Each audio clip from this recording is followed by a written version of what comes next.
Gas వినియోగదారులకి కేంద్ర ప్రభుత్వం ఒక అద్భుతమైనటువంటి వార్తను తీసుకొచ్చింది.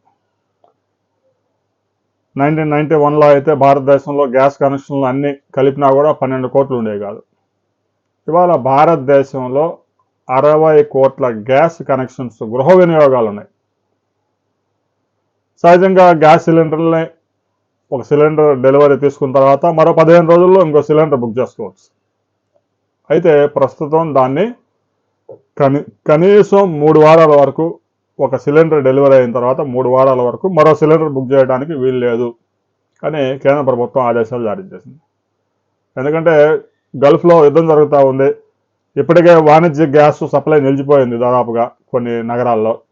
రాబోయే రోజుల్లో గృహ వినియోగ గ్యాస్ మీద కూడా దీని ప్రభావం పడే అవకాశం ఉంది. ఎందుకంటే హోటల్స్ వాళ్ళు వాణిజ్య గ్యాస్ కనుక సప్లై లేకపోతే ఈ గృహ వినియోగానికి వచ్చే సిలిండర్లను దొంగసాటుగా వాడుకునే అవకాశం ఉంది. అది ప్రతి ఒక్కరికి తెలిసిందే.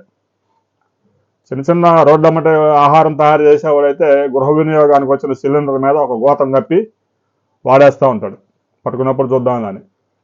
అందుకే సిలిండర్లు బుక్ చేసే కాలాన్ని కనీసం మినిమం 21 డేస్గా కేంద్ర ప్రభుత్వం పెంచింది. సహజంగా గృహ వినియోగంలో యావరేజ్న 55 రోజులకు ఒక బుకింగ్ జరుగుతూ ఉంది దేశవ్యాప్తంగా. కొంతమంది నెల చేసుకోవచ్చు, కొంతమంది 20 రోజులు చేసుకోవచ్చు, కొంతమంది 3 నెలలు చేయవచ్చు. యావరేజ్ చూస్తే 55 రోజులు ఉంది. దాన్ని ప్రస్తుతం చాలామంది వారానికి 10 రోజులకి ఇంట్లో ఎన్ని సిలిండర్లు ఖాళీగా ఉంటే అన్ని సిలిండర్లు వేసుకొచ్చి పెట్టుకుంటూ ఉన్నారు. దీంతో కేంద్ర ప్రభుత్వం కూడా అప్రమత్తమైంది.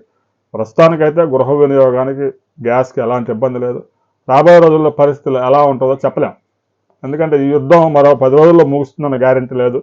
ట్రంప్ చెప్పిన మాటలు బట్టి అయితే సెప్టెంబర్ వరకు యుద్ధం కొనసాగొచ్చు అని ఆయన మాటలు చెప్తా ఉన్నాడు. మరి అదే జరిగితే ప్రపంచం అతలాకుతలం, ఆర్థిక మాంద్యం తప్పదు. ముందు ఇప్పటికే వాణిజ్య గ్యాస్ కొరత ఏర్పడింది. మరి గృహ వినియోగ గ్యాస్ ఎన్ని రోజులు సప్లై చేస్తారో చూడాలి.